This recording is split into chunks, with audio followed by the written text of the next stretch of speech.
AATUCയുടെ സംസ്ഥാന സമ്മേളനം സമാപിച്ചു. TJ ആഞ്ചലോസ് സംസ്ഥാന president, KP Rajendran general secretary.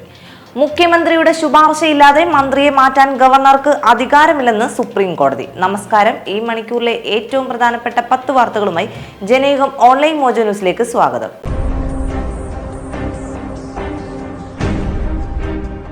തൊഴിലാളി വിരുദ്ധ നടപടികൾക്കെതിരെ അതിശക്തമായ തൊഴിലാളി പ്രക്ഷോഭങ്ങൾ സംഘടിപ്പിക്കുമെന്ന പ്രഖ്യാപനത്തോടെ കഴിഞ്ഞ 4 ദിവസങ്ങളായി കടവന്ത്ര ഇൻഡോർ സ്റ്റേഡിയത്തിൽ കാനം രാജേന്ദ്രൻ നഗറിൽ നടന്നുവന്ന AATUCയുടെ സംസ്ഥാന സമ്മേളനം സമാപിച്ചു. സംസ്ഥാന പ്രസിഡന്റായി TJ ആഞ്ചലോസിനെ, ജനറൽ സെക്രട്ടറിയായി KP രാജേന്ദ്രനെയും തെരഞ്ഞെടുത്തു. സമ്മേളനത്തിന്റെ ഭാഗമായി നടന്ന പലസ്തീൻ ഐക്യദാർഢ്യ സമ്മേളനം ലോക തൊഴിലാളി സംഘടന deputy general secretary C. Sreekumar ഉദ്ഘാടനം ചെയ്തു. Doctor Jinu Zachariah Oommen, advocate VB Binu, PM Ambujam, advocate KN Sugathan, G. Motilal എന്നിവർ പ്രസംഗിച്ചു. P. രാജീവ് അധ്യക്ഷത വഹിച്ചു. മധുര കൃഷ്ണ ജന്മഭൂമി ക്ഷേത്രത്തോട് ചേർന്നുള്ള ഷാഹി ഈദ്ഗാഹ് പള്ളിയിൽ സർവേ നടത്തി പള്ളി പൊളിച്ചു നീക്കണമെന്ന പൊതു താൽപര്യ ഹർജി സുപ്രീം കോടതി തള്ളി. ഈ ആവശ്യം പൊതു താൽപര്യ ഹർജിയായി പരിഗണിക്കാനാവില്ലെന്നും ഭാവിയിൽ ഇത്തരം ഹർജിയുമായി വരരുതെന്നും ഹർജിക്കാരനോട് സുപ്രീം കോടതി പറഞ്ഞു. ഷാഹി ഈദ്ഗാഹ് പള്ളി പൊളിക്കണമെന്നും അവിടെ കൃഷ്ണഭൂമിയായി പ്രഖ്യാപിക്കണമെന്നുമായിരുന്നു ആവശ്യം.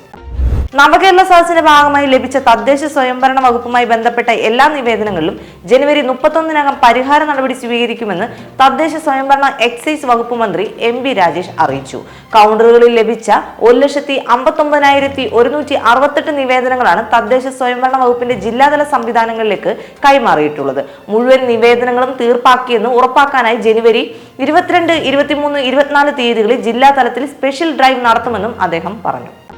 മുഖ്യമന്ത്രിയുടെ ശുപാർശയില്ലാതെ മന്ത്രിയെ മാറ്റാൻ ഗവർണർക്ക് അധികാരമില്ലെന്ന സുപ്രധാന നിരീക്ഷണവുമായി സുപ്രീം കോടതി. മന്ത്രിമാരെ നീക്കണമെങ്കിൽ അതിന് മുഖ്യമന്ത്രിയുടെ ശുപാർശ അനിവാര്യമാണെന്നും അല്ലാതെ നീക്കാൻ ഗവർണർക്കാകില്ലെന്നും കോടതി വ്യക്തമാക്കി. തമിഴ്നാട് മന്ത്രി സെന്തിൽ ബാലാജിയുമായി ബന്ധപ്പെട്ട കേസിലാണ് കോടതിയുടെ പരാമർശം.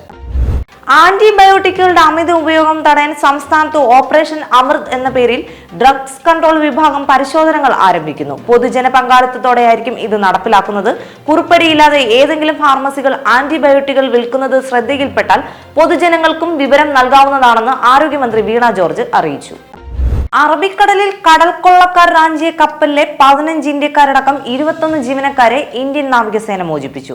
കൊള്ളക്കാർ മുന്നറിയിപ്പിനെ തുടർന്ന് കപ്പൽ വിട്ടുപോയെന്നാണ് നാവികസേന അറിയിച്ചത്. കപ്പൽ അടുത്ത തീരത്തെത്തിക്കാനുള്ള സഹായം നൽകുകയാണെന്നും നാവികസേന അറിയിച്ചു. സൊമാലിയ തീരത്തിന് അടുത്ത് വെച്ചാണ് ലൈബീരിയൻ പതാകയുള്ള MV ലീല നോർഫോക്ക് കപ്പൽ കടൽക്കൊള്ളക്കാർ റാഞ്ചിയത്. നാവികസേനയുടെ യുദ്ധക്കപ്പൽ INS ചെന്നൈയാണ് ദൗത്യത്തിൽ പങ്കാളിയായത്. തട്ടമിടാത്ത സ്ത്രീകൾ അഴിഞ്ഞാട്ടക്കാരികളാണെന്ന് പറഞ്ഞ സംസ്ഥാന ജോയിന്റ് സെക്രട്ടറി മുക്കം ഉമർ ഫൈസിക്കെതിരെ കോഴിക്കോട് നടക്കാവ് പോലീസ് കേസെടുത്തു. നിസ പ്രസിഡന്റ് VP സുഹ നൽകിയ പരാതിയിലാണ് നടപടി. മതസ്പർദ്ധ ഉണ്ടാക്കൽ, മതവികാരം വ്രണപ്പെടുത്തൽ തുടങ്ങിയ കുറ്റങ്ങൾ ചുമത്തിയാണ് കേസെടുത്തത്. തെക്ക് കിഴക്കൻ അറബിക്കടലിൽ ലക്ഷദ്വീപിന് മുകളിലായി ചക്രവാത ചുഴി രൂപപ്പെട്ട സാഹചര്യത്തിൽ കേരളത്തിൽ അടുത്ത 4 ദിവസം ശക്തമായ മഴയ്ക്ക് സാധ്യതയെന്ന് കാലാവസ്ഥാ നിരീക്ഷണ കേന്ദ്രം. വിവിധ ജില്ലകളിൽ കേന്ദ്ര കാലാവസ്ഥാ വകുപ്പ് ഓറഞ്ച്, മഞ്ഞ അലർട്ടുകൾ പ്രഖ്യാപിച്ചു. ബഹിരാകാശത്ത് വൈദ്യുതി ഉൽപ്പാദിപ്പിക്കുന്ന പരീക്ഷണം വിജയിപ്പിച്ച് ISRO.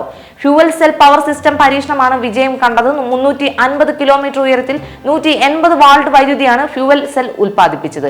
ഇസ്രോയുടെ Vikram Sarabhai space centre ആണ് ഫ്യൂവൽ സെൽ നിർമ്മിച്ചത്. സ്പോർട്സ് കമ്പനിയിലെ മുൻ പങ്കാളികൾ കബളിപ്പിച്ചെന്നാരോപിച്ച് ഇന്ത്യൻ ക്രിക്കറ്റ് ഇതിഹാസം മഹേന്ദ്ര സിംഗ് ധോണി പരാതി നൽകി. 2017 ബിസിനസ് ഇടപാടുമായി ബന്ധപ്പെട്ട് Aarka sports and management limited Mihir ദിവാകറിനും സൗമ്യ വിശ്വാസിനുമെതിരെയാണ് റാഞ്ചി കോടതിയിൽ ധോണി പരാതി നൽകിയിരിക്കുന്നത്.